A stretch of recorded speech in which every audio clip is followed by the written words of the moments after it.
है और दुनिया उसको सुनती है। तानसेन ने दीवार पर लिख दिया, कृपया राग में गाएं। मीराबाई थोड़ी देर बाद वहां से जाने लगी और उसने पढ़ा कि ये लिखा किसने है।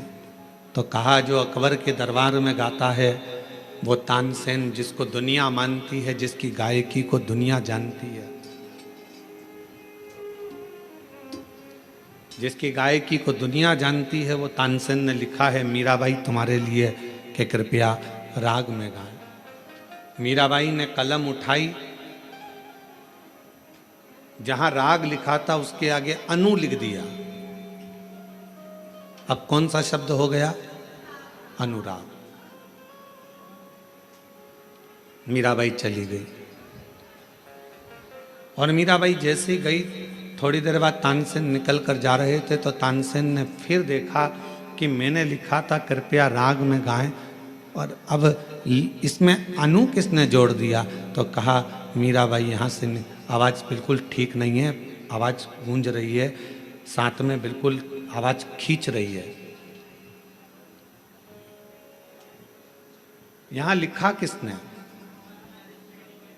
तो कहा, तानसेन निकल कर जा रहे थे और उन्होंने लिखा है कृपया। यहाँ तानसेन निकल कर जा रहे थे, उन्होंने लिख दिया कृपया राग में गाएं।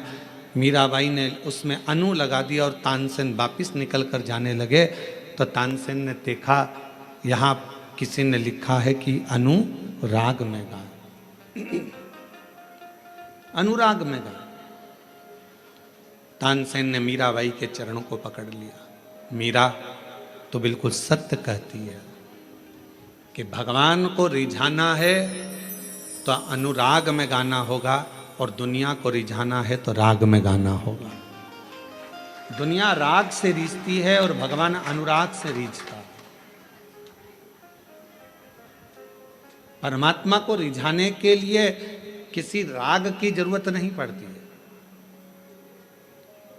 परमात्मा को रिझाने के लिए किसी वस्तु की जरूरत नहीं पड़ती, किसी दिखावे की जरूरत नहीं पड़ती। उसको तो राग नहीं, अनुराग चाहिए। आपकी अविरल भक्ति चाहिए, आपका विश्वास, आपकी दृढ़ता, आपकी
अच्छी पढ़ाई कर रहा था, बहुत अच्छा था, पर एकदम उसको बुखार आया, संभल नहीं पाए और बुखार आते ही हम डॉक्टर को दिखाए। दिखाने के बाद डॉक्टर ने हमें बड़े हॉस्पिटल भेज दिया, पर बुखार उसके सिर पर चढ़ गया और वो 21 साल का लड़का मर गया। गुरुदेव, 21 वर्ष की अवस्था में मेरा बेटा चले गया। पागल जैसी मैं हो गई। कई लोग, समाज के लोग आड़ा टेढ़ा कहते, सब लोगों ने पूजन पाठ बंद कर दिया, सब अपशब्द कहते, ताना देते। बेटे के वियोग में मेरा परिवार पूरा टूट गया था, क्योंकि एक ही लड़का था। अब किसी ने कहा तुम्हारी जिंदगी बर्बाद हो गई। किसी के कहने पर पहली बार आपकी कथा सुनना प्रारंभ करी। मैं सुध में नहीं रहती थी, क्योंकि मेरा स्वास्थ्य ठीक नहीं रहता, पर मेरे रिश्तेदारों ने, पड़ोसियों ने कहा कि एक बार प्रदीप मिश्रा कथा कहता है, उसको सुनो तो। गुरुजी, मैं आपको नहीं जानती थी, पर पहली बार कथा सुनी और बाबा से बस टीवी के सामने बैठकर मैंने इतना ही कहा कि डॉक्टर अब बोल रहे हैं कि मैं मां नहीं बन सकती, क्योंकि ना तो मैं मां अब बन पाऊंगी, शादी को 24-25 साल हो गए, अब कैसे मां बनूंगी। फिर भी बाबा से प्रार्थना करी, बाबा डॉक्टर के हिसाब से मैं मां नहीं बन सकती, पर तेरी कथा सुन रही हूं और वो सियोर वाला महाराज कहता है कि दिल से मांगोगे तो सब कुछ देगा। मुझे मुझे मुझे संतान दे दीजिए, मेरा पुत्र मुझे वापस दे दो। और मैं बाबा को धन्यवाद देती हूँ। गुरुदेव, 21 साल का लड़का गया और बाबा ने फिर 24 साल के बाद मुझे पुत्र रत्न की प्राप्ति कराई। मैं बाबा को प्रणाम करने के लिए, कहीं बैठे हों तो आ सकते हैं। शिव की आराधना करना, शिव की उपासना करना, शिव की भक्ति करना कोई साधारण नहीं है। और मैंने तेरे ही भरोसे बाबा, तेरे ही भरोसे हवा बिच उड़ती जावांगी, बाबा डोर हत्तो छड़ी नामे कटी जावांगी। भोले मैं तेरी पद, शंभो मैं तेरी पद, हवा बिच उड़ती जावांगी, बाबा डोर हत्तो छड़ी नामे कटी जावांगी। भोले मैं तेरी पद, शंभो मैं तेरी पद। शिव के प्रति एक आश्रितता हो आपकी।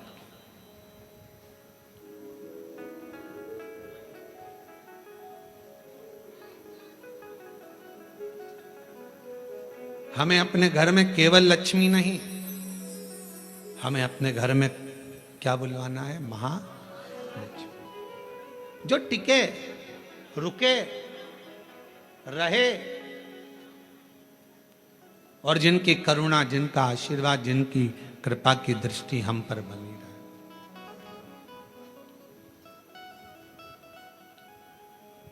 जिनकी करुणा की दृष्टि हम पर बनी रहे, जिनकी दया की दृष्टि हम पर बनी रहे।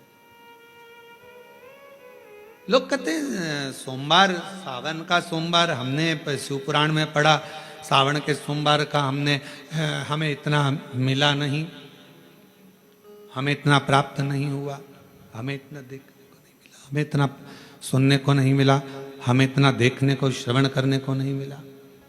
निवेदन है। अब कोई पूछे कि श्रावण का इतना महत्व क्यों है?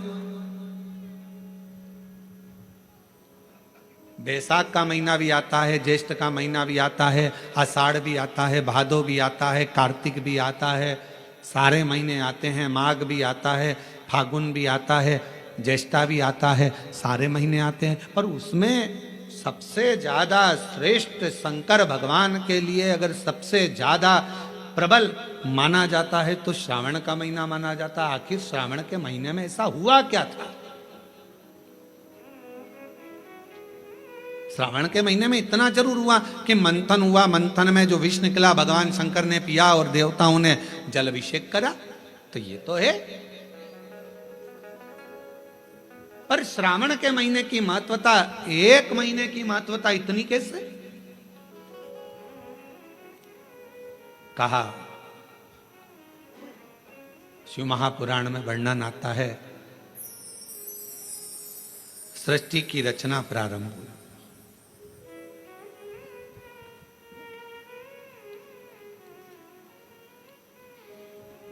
और सृष्टि की रचना में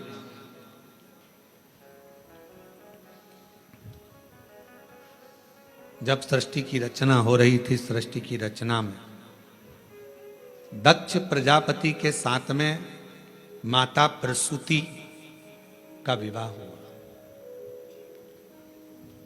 और प्रसूति का विवाह जब हो गया, प्रसूति की जब शादी दक्ष प्रजापति के साथ हो गई, कई कन्याओं का जन्म हुआ। कई कन्या,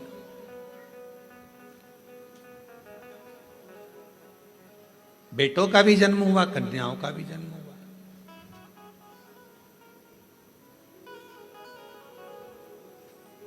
और आखिरी में, सबसे आखिरी में दक्ष प्रजापति ने मां जगतजननी दुर्गा जी की आराधना करी और उनके घर में एक बेटी का और जन्म हुआ जिसका नाम था सती।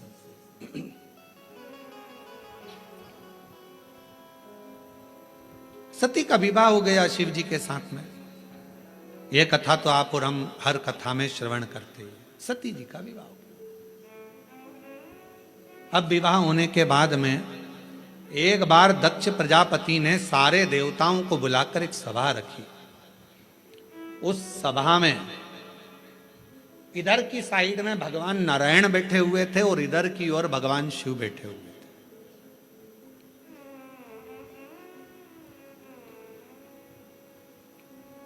भगवान नारायण भगवान शंकर को देख रहे थे और शंकर भगवान नारायण को देख रहे थे। अब दुनिया वालों को कौन समझाए? उसमें कृष्ण कन्हैया बैठे हुए हैं। क्या हम शंकर भगवान का शिवलिंग मंदिर के अंदर रख सकते हैं? तो हम उनसे पूछते हैं, तुम्हें मना किसने करा? पहले उसका नाम बताओ कि मंदिर के अंदर शंकर भगवान का शिवलिंग नहीं रखना चाहिए। शास्त्र कहता है जिस जगह पर सालिग्राम भगवान है, जिस जगह पर लड्डू गोपाल जी हैं, उस जगह पर शंकर का होना बहुत जरूरी है। और जहां शंकर जी हैं वहां लड्डू गोपाल और सालिग्राम जी का होना जरूरी है। कौन मना करा? शिव पंचायत में 5 देवता हैं। आप लोगों को उनके नाम याद हैं। पहले नंबर पर सूर्य नारायण भगवान, दूसरे नंबर पर भगवान विष्णु, तीसरे नंबर पर गणेश जी महाराज, चौथे नंबर पर मां जगतजननी दुर्गा भवानी और 5वें नंबर पर देव अधिदेव महादेव। ये शिव पंचायत के 5 देव हैं। इस पंचायत के देवता का मतलब है कि हमारे घर के अंदर अगर लड्डू गोपाल जी विराजमान हैं तो हमारे घर के अंदर पूजन वाले स्थान में शंकर का शिवलिंग भी होना बहुत जरूरी है। शिव के बिना नारायण नहीं और नारायण के बिना शिव नहीं।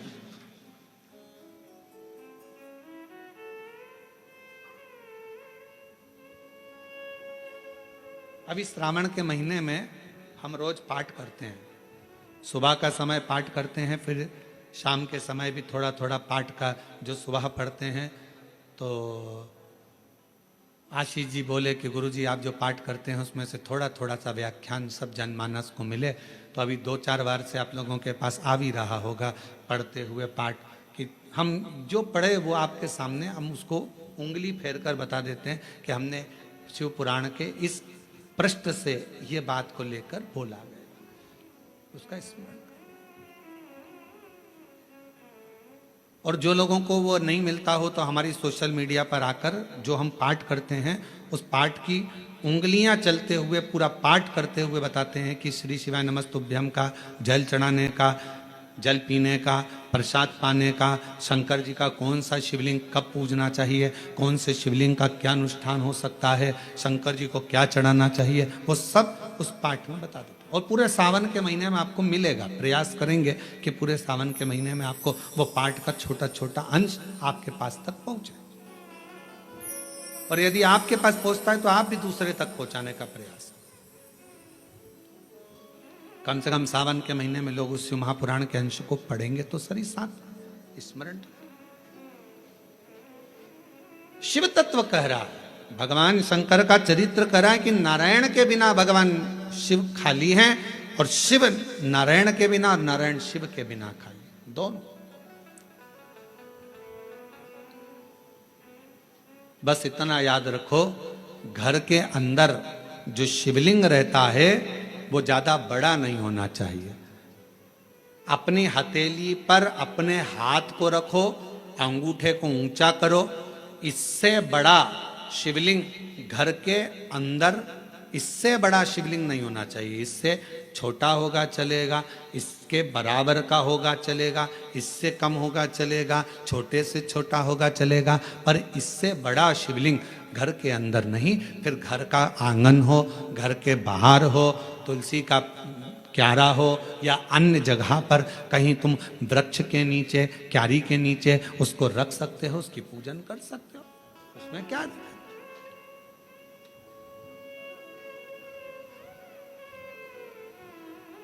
फिर उसको बाहर रखना पड़ेगा। पर छोटा सा शिवलिंग है, बिल्कुल छोटा है, पारद का है, सोने का है, चांदी का है, पाषाण का है, नर्मदेश्वर है, काले पाषाण का है, लकड़ी का है, चीनी का है, दर्पण का है, कांच का है, जो भी शिवलिंग है वो आपके घर के अंदर विराजित है, वो आपके घर के। अब इधर नारायण बैठे थे, इधर भगवान शिव। आज सोमवारी की कथा है और पूरी दुनिया के लोगों को यह कथा सुनना है कि सोमवार, और सोमवार का तो वर्णन आपको कर दिया, श्रावण भगवान शंकर को इतना प्रिय क्यों है। और लोग कहते हैं हमने पुराण में पढ़ा तो कहीं श्रावण का इतना बहुत सारा महत्व नहीं मिल पाया, पर इतना महत्व श्रावण का क्यों। पूरे महीनों में 12 माह में श्रावण की महत्वता इतनी क्यों। इधर मेरे नारायण, इधर मेरे भगवान शंकर, शंकर भगवान नारायण को देख रहे हैं, शंकर भगवान को नारायण, दोनों एक दूसरे को देख रहे हैं, दोनों के हृदय में एक दूसरे विराजमान है, एक दूसरे।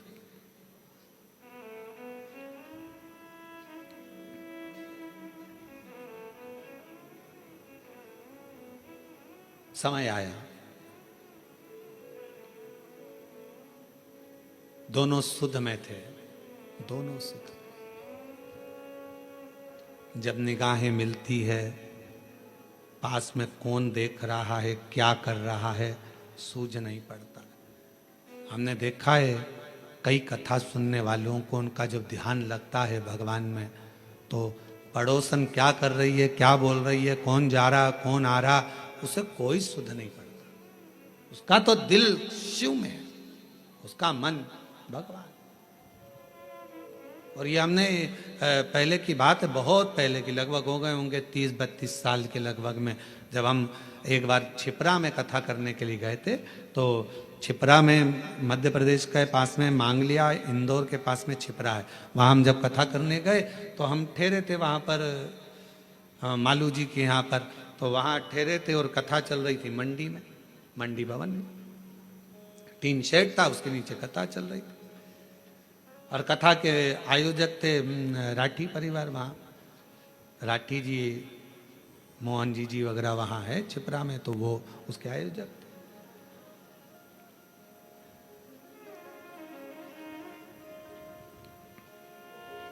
बेलपत्र देने का समय आया, एक जीजी आई, खड़ी हुई, और जो खड़ी हुई तो उसकी जो साड़ी में फाल लगी थी, ऐसी एक पट्टा लगा रहता है साड़ी के अंदर, वो फाल बाहर थी और साड़ी पूरी उल्टी थी। अब हमारे उसके चरण की साइड हमारा देखना हुआ, तो देखने में उसके सिर पर भी जो वो फाल थी, वो सिर के ऊपर ऐसा फाल का पट्टा था। अब हमने कहा जीजी, ओ जीजी, तो जीजी बोली हाँ गुरुजी। हमने कहा आज तो तुमने साड़ी को उल्टा पहन लिया। तो कहा नहीं गुरुजी, मैं तो सीधी पहन कर आई हूँ। हमने कहा सिर पे पल्लू है, जरा देखिएगा। तो फाल का पट्टा ऊपर था, साड़ी उल्टी थी। उसने कहा ओ बाप रे, ये मैं कहाँ पहन के आ गई, लोग तो मुझे हंसे होंगे। तो मैंने पूछा जीजी एक बात बताओ कि तुम ये साड़ी उल्टी पहन क्यों आई? तो कहा गुरुजी कथा के चक्कर में आगे बैठना था, इस चक्कर में मैंने कहा जल्दी पहनूं जल्दी पहनूं जल्दी पहनूं, और जल्दी के चक्कर में वो साड़ी उल्टी हो गई। हमने कहा जीजी आप चिंता मत करो, आज आप साड़ी का पल्लू उल्टा करी हो ना, मेरे देव अधिदेव महादेव जब तुम पर तकलीफ आएगी तुम उसके लिए उल्टा सीधा कैसा भी भजन करने के लिए अपनी सुध भुलाकर उस महादेव के लिए आई हो ना, एक ना एक दिन मेरा महादेव भी आपके लिए खड़ा मिलेगा। क्यों चिंता, क्यों विचार करना, क्यों सोचना कि हमने वो कई लोग क्या कहेंगे। हमने कहा आग लगे बस्ती में अपन रहो मस्ती में। भगवान कृष्ण की गोपियों का प्रेम कृष्ण भगवान के प्रति कितना था कि गोपियां सुध भूल जाती थी कि लहंगा धरो शीस पर और दई चूनर पाँव, पतियन रोके नहीं रुकी छोड़ चली घर। भगवान कृष्ण की कथा में श्रीमद् भागवत में आता है गोपियां जब रास करने के लिए जाती थीं, मुरली की धुन में ऐसी गोपियां सुध भूल जाती थीं कि अपना लहंगा सिर पर, साड़ी चुंदड़ी पाँव में बांध लेती थी, सुध नहीं रहता था। आंखों में लगाना रहता था सुरमा, होठों पे लगाना रहता थी लाली, लाली लगा लेती थी आंख में, सुरमा लगा लेती थी होठ में, सुरमा होठ में।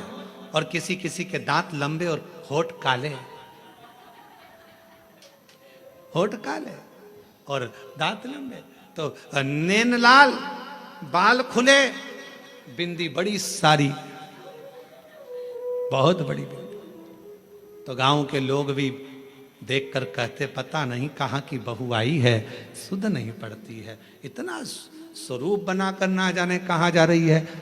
तो एक बार खुद के पति मिल गए, पति ने कहा ऐसा रूप रख कर कहाँ जा रही है? तो कहा भगवान के साथ रास करने। तो भगवान के साथ रास करने जाएगी, तेरा रूप देखकर भगवान भाग जाएंगे। इतने में कहा नहीं नहीं नहीं, वो मुरली का धरने वाला है, वो बंसी बजाने वाला है, वो मेरे बाहर का रूप नहीं देखता, वो मेरे भीतर के रूप से मुझे पुकार लेता है, वो भीतर का देखता है, बाहर के रूप से परमात्मा कभी प्रसन्न नहीं होता।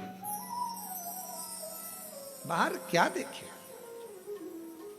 बाहर का रूप तो दुनिया को भाता है, मेरे परमात्मा बाहर का कभी रूप नहीं देखते कि तुम्हारा चेहरा क्या बोल रहा है, तुम्हारे नेत्र क्या बोल रहे हैं, तुम कितने सुंदर हो, कितने कैसे हो, नाक कैसी है, दांत कैसा है, मुख कैसा है, श्रवण शक्ति कैसी है, कर्ण कैसे हैं, भुकुटियां कैसी है, ये दुनिया के लोग देखेंगे। मेरा महादेव, मेरा ठाकुर, मेरा गोपाला, मेरा कृष्णा ऐसी चीजें नहीं देखता। मेरा बाबा तो केवल तुम्हारे हृदय का भाव देखता है। निर्मल मन सो मोहि पावा, मोहि छल छिद्र कपट ना भावा। मुझे केवल तुम्हारा मन शुद्ध भाव, शुद्ध चित्त चाहिए। श्रावण की महत्वता कितनी है, इधर नारायण इधर भगवान शंकर, दोनों एक दूसरे को देख रहे हैं, दोनों की सुध नहीं है, दोनों की सुध। छोड़ दिया मैंने खाना पीना तेरी याद में, छोड़ दिया मैंने खाना पीना तेरी याद में, मेरे दिल में उठे है पीड़ सखीरी, वृंदावन जाऊंगी, काशी जाऊंगी सखी, वृंदावन जाऊंगी। ये मन की पीड़ है। कोई कहे मुझे ब्रज जाना है, कोई कहे मुझे काशी जाना है, कोई कहे मुझे यहाँ जाना है, कोई कहे मुझे वहां जाना। ये भीतर की पीड़ा है, भीतर की पीड़ा, भीतर की।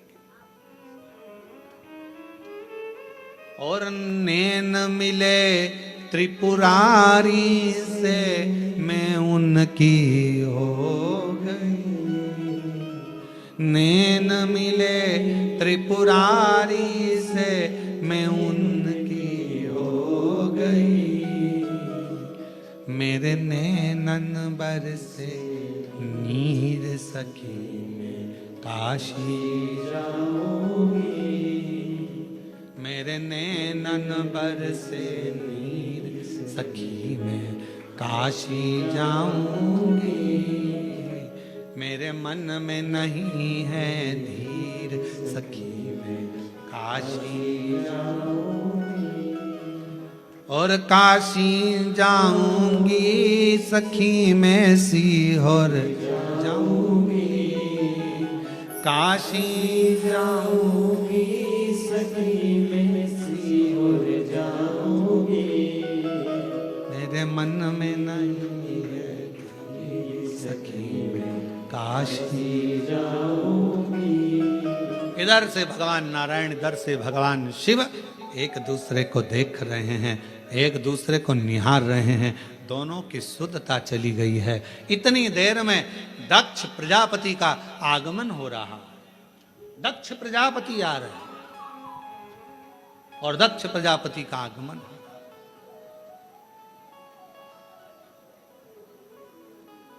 अब जरा विचार करना, दिल लग गया शिव में, मन लग गया शंकर जी के मंदिर में। कई माताएं आज भी ऐसी हैं, छत्तीसगढ़ की बात कर रहा हूं मैं, बाहर की अन्य जगह का तो सुधे नहीं है, छत्तीसगढ़ में भी आज भी कई माताएं ऐसी हैं, मंदिर जाती है, सुबह से नहाई धोई, जल्दी से लोटा भरा, पास में मंदिर था, पहुंच गई। अब उसे यह भी नहीं मालूम कि मैं चप्पल पहनी कि नहीं पहनी, उसे यह भी नहीं मालूम मैं दरवाजा बंद करा ना करा।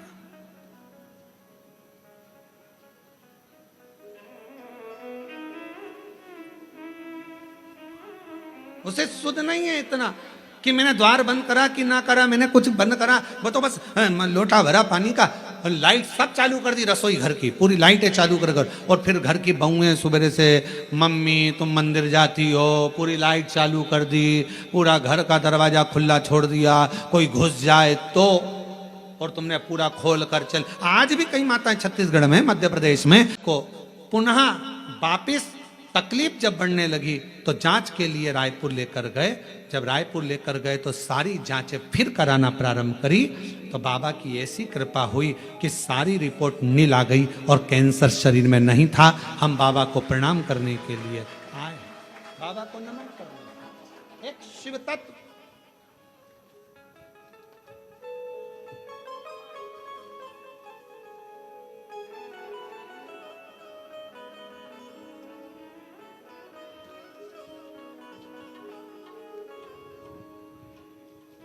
एक पत्र और बड़ा सुंदर है। मेरा नाम सपना जायसवाल है, मेरे पति का नाम आशीष जायसवाल है।